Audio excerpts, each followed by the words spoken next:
How do you figure out exactly what it is in life that you are passionate about? And I asked that question, one, because it's the topic of a lot of emails that I've gotten over the last several weeks and months, but two, because this has a huge impact on the charisma that you exude when you are making a first impression. Because I can give you all of the perfect tips to make a great smile, how to hold eye contact, but if when you get asked that question, what do you do? And you don't have a hobby that you're really engaged in, and you don't love your work, and all that you can muster is, I'm an accountant. It doesn't matter any of that body language stuff, that is going to get sub-communicated. The fact that you are not engaged and excited about your life and what you spend your time doing comes through loud and clear. So figuring out the things that you're passionate about and incorporating them into your life, either professionally or just as a hobby, is a critical part of being charismatic. So what I want to offer you today is an actionable thing that you can do. Get a piece of paper, write it down. I've got 4 questions for you that will help you to identify the type of things that you need to be engaging with more in your life, because these things are your passions and these are going to attract people to you when you talk about them. So here's the first question. The first question is, what can you spend your time doing that when you're doing it, you lose track of yourself and you lose track of time? Maybe it just turns out that it's 3:30 in the morning and you just open your eyes, you're like, how the heck did I spend the last 8 hours doing this thing? Go ahead and write a list of things down, and don't be judgmental here. If the answer, one of them, is video games, go ahead and write this down. We're not trying to find something that's commercially viable. We're trying to find the things that take you into flow. Because if you're in flow, that means that you are so hyper engaged with that thing that you care, you're passionate, right? So that's very important. Number 1, what makes you lose track of time and yourself? Number 2, what sort of activities in your life do you spend money to participate in? And I know that for me, one of the things was, and this didn't seem very important at the time, but I was going out all the time. I was going to bars, I was paying covers, I was paying taxis. If you'd looked at my bank statements, a huge percentage of my money was in going to places where I could meet people, interact, and maybe meet a girl that I liked, right? So that was something that I was hyper engaged in. Think to your own life. What sort of events do you spend your own hard-earned money to participate in? That means that you care enough to invest. The third question, what area of your life do you fear judgment in? Right? Is there an area where you have a backlog of work, whether it's songs or poems or any piece of art or business or whatever it is, that you're afraid to share with other people for fear of being judged? This means that you care about it tremendously. It's core to your identity, and so you will work hard to be excellent at it.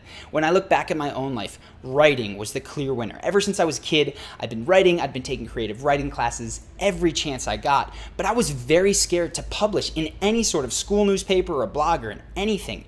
And that was because it was core to who I am, right? If somebody didn't like my writing, I thought that would tear me apart. Of course, that's not the case, but look for that area. What are those things that you're afraid to share? That means that it is really important to you and you'll work to be good at it.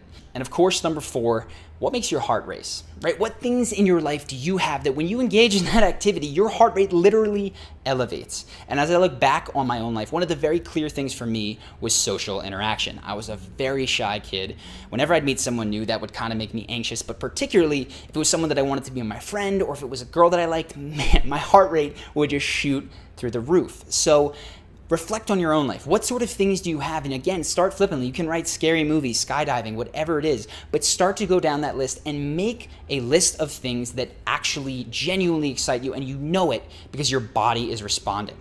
Right? So when you have this list of these 4 things, hopefully you'll have some commonalities in there.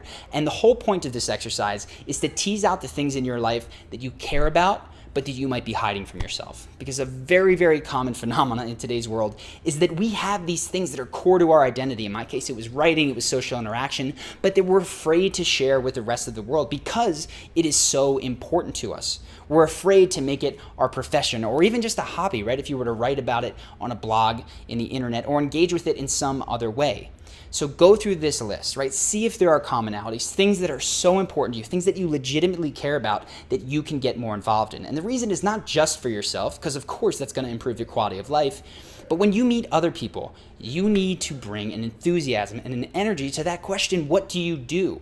And right now, if all you have going is a job that you're not super into and friends that, you like but you're not crazy about and hobbies that football on Sundays, that is not going to help you connect with the kind of people that you want to have in your life. When you're passionate about something, you will attract other people into your life that have similar passions, and that maybe in some cases have passions that are completely divergent, but the intensity of those passions attract one another. So I hope that you found this exercise helpful. I hope that you followed through. And if you're still interested in more on first impressions, we've actually set up another video that has the 4 emotions that guarantee you can make a good first impression on anyone, anytime. And this is things that if you imbue into this answer of what do, you take these 4 emotions and you can put them into your answers. What do you do? Where are you from? You are going to absolutely smash your first impressions. They will be amazing. So if you want to see what those 4 emotions are, go ahead, click the link that'll pop up here. It's going to take you to another page where you can submit your email and then you will get that video. Of course, if you found this helpful, please below comment, what did you find in your answers? I'm very, very curious to see, and hold yourself accountable to following through in some way. If you have any questions, feel free to write those in the comments. I'm going to be alternating between charisma breakdowns and videos like this where I answer viewer questions. And lastly, if this is the first time on your channel and you've not yet done so, subscribe. We've got new videos like this every single Monday, and charisma breakdowns of celebrities showing charismatic body language, eye contact, all sorts of things to help you be more charismatic and confident in your everyday life. So I'm Charlie. I hope that you've enjoyed this video, and I will see you in the next one.